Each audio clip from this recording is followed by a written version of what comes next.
Safe and secure পরিবেশ করা দরকার আমাদের। মেয়েদের জন্য প্রত্যেকটা স্কুলে স্পেশাল বাথরুমগুলো করে দেওয়া উচিত। মেয়েরা বাথরুমের কষ্টে পায় স্কুলে। আমাদের দেশে যদি আমরা শুধু অবকাঠামো করে দেই তাহলে বাকিটা কিন্তু মানুষ করে নেবে।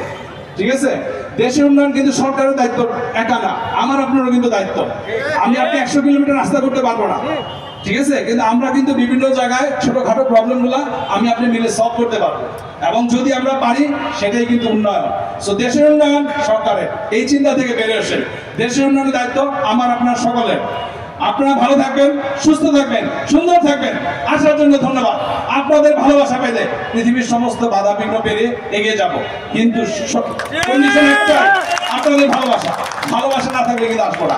ভালো থাকবেন। শহীদ ভাইকে অনেক ধন্যবাদ। আসসালামু আলাইকুম। উনি আমাকে এবার ব্ল্যাকমেল করেছে যে আপনি না আসলে এবার আপনার গিফট নিব না। So I have to come. Anyway, আল্লাহ হাফেজ সবাই। আসসালামু আলাইকুম।